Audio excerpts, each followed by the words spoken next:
Thank you for watching Planet Action and welcome back as we continue to have these conversations on where it is we are, what we need to do, both the scientists and the religious bodies pulling their weight in matters to do with the climate change and the actions that we need to put in place. Now, as the campaign to improve nutrition diets throughout the country, increased consumption of safe vegetable continues. The Global Alliance for Improved Nutrition had a field monitoring visit to the vegetables for all project sites in Riruta. The organization urged the government and county governments to support initiatives geared towards improving access to and consumption of healthier diets for a healthy and productive nation. It's really exciting to be here today because the Netherlands government is supporting the Food 50 program with Partner Gain.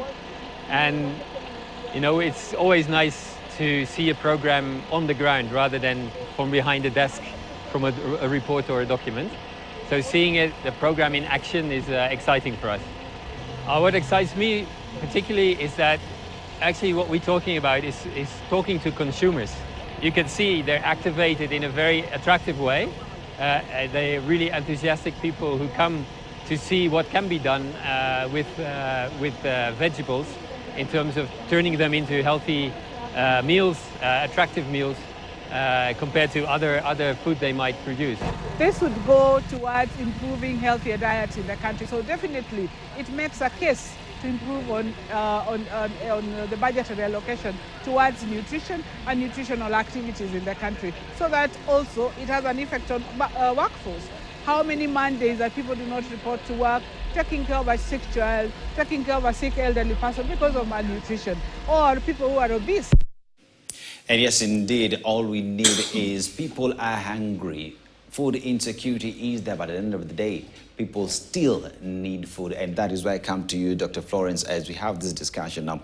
Agriculture is very important in this discourse. And with it now, we are addressing issues to do with technology. Now, how can we engage with our partners from outside to make sure that the technology that is out there that will help us to produce more actually gets to us, even if it's on a subsidized means? I think that's a very good comment, a very good question, because no country can coexist alone. We're in a global village. Problems that are happening somewhere affect us globally. And as we're hearing from my colleagues, a lot of promises don't end up being fulfilled when they come from outside. So we need to engage in partnership that are focused on what is it we are doing on the ground. We need to kind of attend meetings and do that, but we need what I call a ground action. And the ground action is that what are we doing to increase our food production? Again, I'll go to the policies. Our government must adopt policies that bring investment into agriculture. Our governments all over Africa, because that's the challenge, must also invest in technologies that conserve water. Even the rain, we have had challenges saying, oh, it rains and all the water goes. Then we have a drought. You see, these are the mega ones. And this is across the board. So there had to be an investment into local action.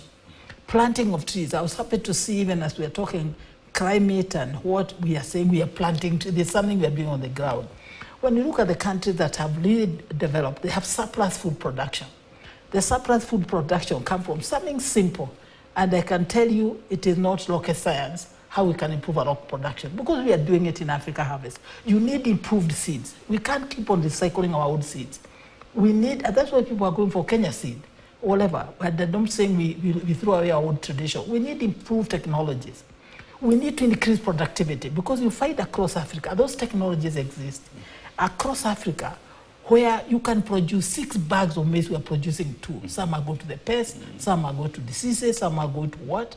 Then we need to have market. We need to have clear market. Instead of importing, let us produce locally. And so there's a lot we can learn from partners, but the action is needed. For example, whether it's in this country, whether in the countries of Africa, we need to reduce our import bill. Why are we taking money abroad to buy? Let's talk about a country. We're importing maize, we're importing sugar, we're importing beans from Tanzania, we're importing rice from Asia, we're importing what? Everything. So, we are focused on agriculture. There are so many things that we should be growing. And so what Africa is doing, we are setting models that we are sharing across the board, that truly we can increase productivity. We can export. In fact, Kenya once used to import maize. You can't believe this. I know time when Kenya used to export maize to the neighbors. But we are now in a position where we need to reduce our import bill and begin to teach our young people, which we are doing in Africa Harvest, and then we can actually grow. And then we can feed ourselves. We can also stimulate like for example, to stimulate our fish industry. We need to grow crops that will feed the fish, to increase poultry, to increase livestock. So there's no reason why we have knowledge and we have partnerships. In terms of partnership from abroad, it's really the technology. You see, like we were talking about being able to use the digital platform to even survey the forest, what is happening. All this technology now exists. It's a lot of technology that exists. But what we do locally is what you count. And Dr. I was referring to actually importing toothpicks because, you know, right now people are actually importing even fish from China. And so when you're importing fish, they will sell the toothpicks for you as well. So what is going to happen to our fish from lake to the lake? Let me come to you, Dr. Hassan Kinya now. Yes. Whenever we have these meetings, high-level meetings, there's always the question of, fine, we have had this meeting in Nairobi. Nairobi Declaration has been declared. We go to COP28, declarations have been made. But there is always the question of, then what? So what that we have all this? So the implementation aspect is always in question. In terms of the religious institutions and the voice that you have in pushing for climate justice.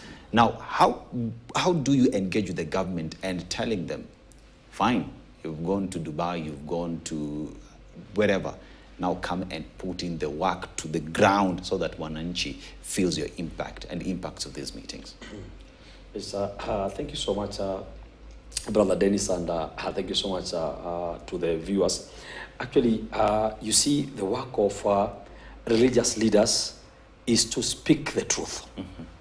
Even if it rattles someone somewhere, even if someone feels bitter somewhere, but Allah tells us in the Holy Quran, Ya ayyuhalladhina amanu taqullaha wa qulu qawlan sadida. Oh, you believe, fear Allah subhanahu wa ta'ala and speak words which are true to anyone. And when you look at how the prophets of God are coming, starting with Abraham, peace be upon him, he stood against the king who was destroying people that time and who was forcing people to worship idols.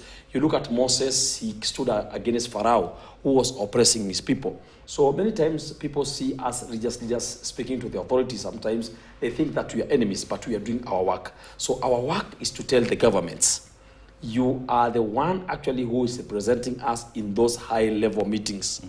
You were there when we are signing. You know, actually, when any protocol is signed or any high-level document is signed, it is not me who signed, not you. It is always signed by the president or the representative of the country in that meeting. And most of the time, that person is actually there on behalf of the president of the nation. So we are always calling upon our leaders to make sure that whatever was signed there is implemented in our societies, in our country.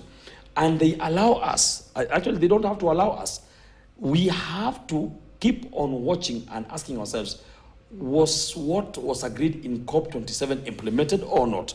If it is not implemented, then we have to call upon the president of the nation, the minister in charge of mining, the minister in charge of environment, and all those who are there. My friends, look at what was said in Dubai. Is it implemented? Look at what was said in Kenya. Is it implemented? Then we push them to push those people to do it. Because if we don't do it, us religious leaders, no one can do it. Yes. And I come to you, Dr. Tinashe now. Here's a question of, we need to have this technology and we need to have discussions with our partners because the world is a global village. There is the question of all these protocols, agreements, and the implementation and the need to put the government in check. Before we even get there, is there always this thing we called negotiations and consultations? Do you get approached in terms of put your input on this before we actually go to discuss this? Or is it a question of, here's the protocol? Okay, thank you. Just to add what my vice chairperson here said, indeed, we speak truth to power, and we have stood by that word. I think if you watched the closing ceremony of our summit last year, we actually pushed our agenda, the FNCJ. We spoke to the heads of states and governments, and we did not mince our words. We actually said what we wanted to say about what we believed in terms of how things are going. So we are trying to maintain, to sustain that approach, and indeed we are doing well. Then with regards to your question, yeah, as the Africa Faith Actors Network for Climate Justice, our approach, our model is in such a way that we prioritize what we call local initiatives, whereby we try to build the capacity of our members in their own spaces, in their local spaces, in their countries, so that they are able to be monitors of those policies that are agreed at high-level meetings, so that they are also able to track the resources that we need in order for us to implement adaptation programs for our food and all those other things. So you will see that we have built that capacity in our members, such that in their countries, if you pick some of them in different countries, they are now able to ask very difficult questions to their governments about the NDCs, the nationally determined commitments. What happened to this? And right now you are revising. Where are we? I attended one of the meetings last week in one of the countries. Actually, it was between the faith actors and the governments. The faith leader actually stood up and asked the ministry official to say, where are we with the NDCs? Did you consult us? We did not see you. And to what extent are you linking these discussions to our other public finance management processes, our national budgets, and all of those? So this is the approach that we are actually pushing to ensure that we build the capacity of our members to be able even to link climate justice negotiations, conversations with other ongoing national processes like national budget, to be able to track the adaptation fund in the national budget. Where is it, and who benefited and who did not benefit? But obviously we are guided by that principle of speaking truth to power, trying to influence accountability, transparency in our governments. That is Dr. Tinashe Gumbo from AACC Program Executive, Dr. Hassan Kinywa Omari, FNCJ Vice Chairperson, and next to me is Dr. Florence Sombugu, CEO Africa Harvest Today. The panel was full of doctors. I'm privileged to be among them as we have this discussion moving forward. And as they say, there is need to speak the truth, the need to put our governments in check, and need to tap into this technology so that we get to feed our people, so that we get to implement these decisions that are being made at these high levels. And this is a conversation that definitely must continue. Climate change is here with us. It is all about how you and I get to sit to put our action of foot down, making sure that we change this narrative for the better. My name is Dennis Aseto. This has been Planet Action, and to everybody that made this a success, Asante Sana. Eric Latif is coming right up with Newsline. Enjoy the rest of your viewing, and from us we say good night.